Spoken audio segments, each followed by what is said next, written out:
A rare invitation to Friday prayers.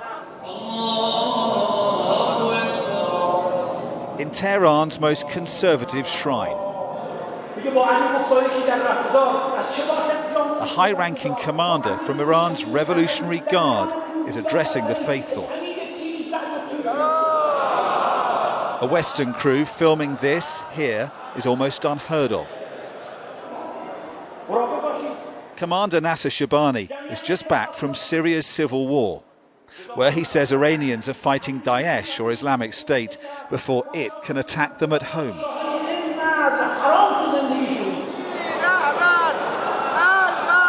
Familiar chants against the West.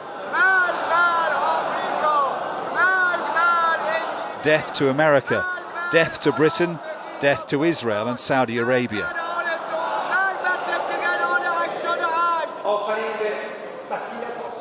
Before a Kalashnikov-clutching cleric leads prayers.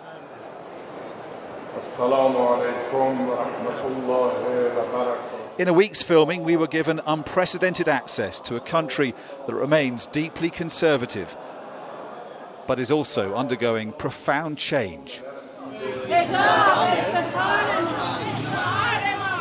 After prayers, a rally, women protesting to support the Islamic headscarf.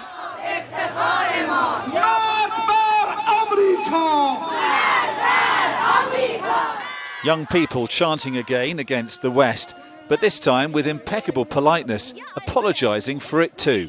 So you shout, down with America, down with England. Yeah. Don't you like America? Don't you like England? No, not that much. We love Iran, of course. Sorry, where are you from? We're from England. Yeah, sorry. Actually, people are here, to show their probably loathe against Israel and the U.S. And also England, they're shouting down with England, is that right? Yeah, they are. But do you like America? Yeah, why not? I like people. It doesn't matter where they are from. Mixed feelings then about the outside world in a country that is beginning to open up. On the outskirts of Tehran, the tomb of Ayatollah Khomeini, who led Iran's Islamic Revolution and began its isolation from the West. Almost 4 decades on, he remains revered by tens of millions. The revolutionary religious brand of government he began still holds sway. It's the Iran we've known for almost 40 years. This isn't. If you think Iran's all ayatollahs and headscarves, think again. In a brand new shopping mall, Iranians can indulge a love of consumer goods, with many of the brands we're familiar with available here, in an alternative 21st century reality. Here they're happy to talk about their love of the West. You like Britain and America. Yes. And Iranians used to say Britain was little Satan and America was big Satan. Has that changed now? It's a political slogan, but my people love Western culture. My friends love America, love Britain. دوست دارید آمریکا انگلیس رو میپرسه که he loves London. So he loves London. Yes. And you all like America. All of us. And is it safe in Iran to talk about politics yet? Yes, it's You can't talk about politics. because she says you're lying, but I say it's safe to say our favorite politics conditions. But I'm not activist. If you be activist, it's maybe a danger. If you're an activist, it's dangerous. Yes. When I travel to Iran, I can see it. Everything's changed, especially young people and situation. Yep. Yes.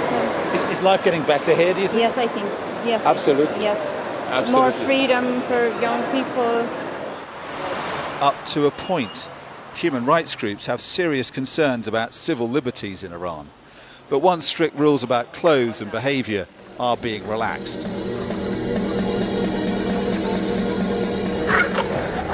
In the park, another surprise. It's hard to imagine anything more Western than a skate park. Iran's government is building lots of them. Apart from the headscarves, you could be anywhere in America. We talked to Irfan Rostami, soldier turned skateboarder. He doesn't like everything he hears about the West. For me, if I was leaving United States, I was kind of afraid more than Iran. Why? Because I think like nowadays, police killing black people, you know, and I've heard from many friends, Iranian friends who live in United States that you guys even live in more freedom than Americans.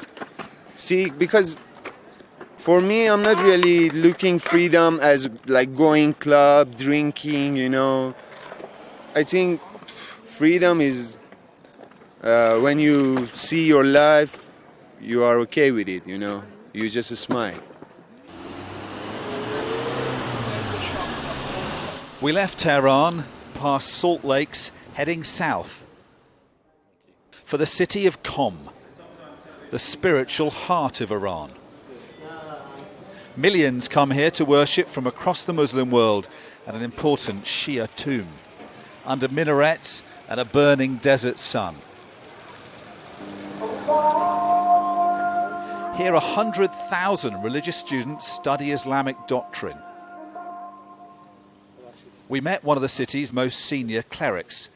Ayatollah Hamid Maliki told me there were good things about the West, like its work ethic and technology, but that's not what it sends abroad. It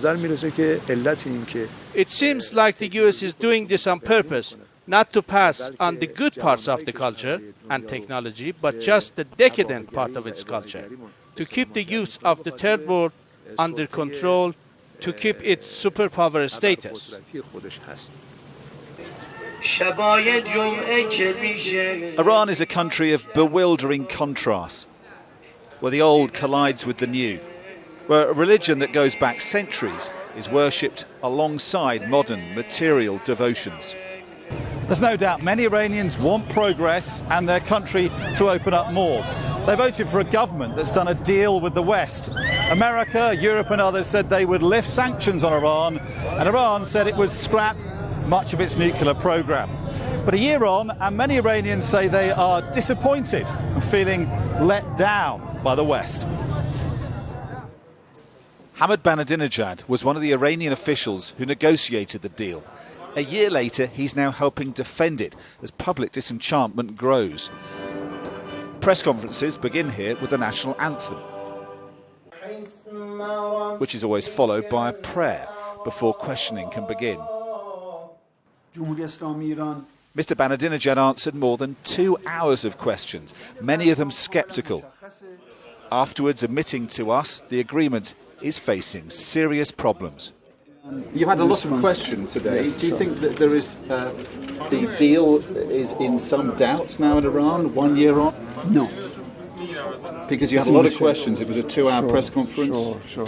Are there doubts in the Iranian government that this will work now? No, there is no doubt. It's working well, but there are problems, there are impediments, obstacles that we are, in fact, determined, and all of us with the good cooperation from our colleagues to overcome them and resolve them. How significant are those obstacles, do you think? Are they serious obstacles? They are serious because it's not only the question of the subject matters, but it's the question of the commitments of the other side to be complying with their obligations. Dive into the Grand Bazaar of Tehran and you'll be told the hopes of a year ago are melting away. Lifted sanctions aren't being felt much here, they say. Carpet seller Mehdi Ghazvinian says the grand bargain Iran struck with the West is not being honoured by the other side. So the deal with America, has that helped your business? A little bit, not so much, but it was just a small hope, for future. But until now, no happens. Not much difference? No, not much difference. Opinion polls say the nuclear deal is increasingly unpopular with Iranians. Analysts close to hardliners in government say Western leaders need to understand what's at stake. I think what they should realize is that if this agreement fails, Iran will go back to its previous nuclear policy of expanding the nuclear policy. And some people in Washington are not going to like that. The question of military confrontation will be on the table again, and that's not really good for anyone. That's not good for Iran. That's not good for this part of the world. We already have too many wars going on, and then this is not good for the other side either. Outside the bazaar, furious trading in gold futures on the black market, a kind of underground Iranian Wall Street, and a sense of the country's untapped economic potential. Okay, welcome now. You're at the Business delegations hoping to make the most of it are brought here, a tower soaring above Tehran. A steady stream are coming to enjoy the view and do business here, but not the number Iran had hoped.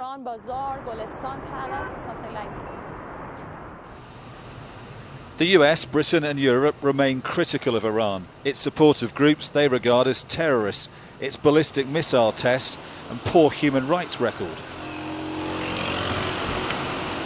But both sides had agreed to work towards ending years of animosity.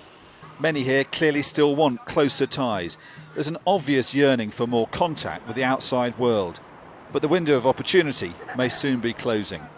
Dominic Waghorn, Sky News, Tehran.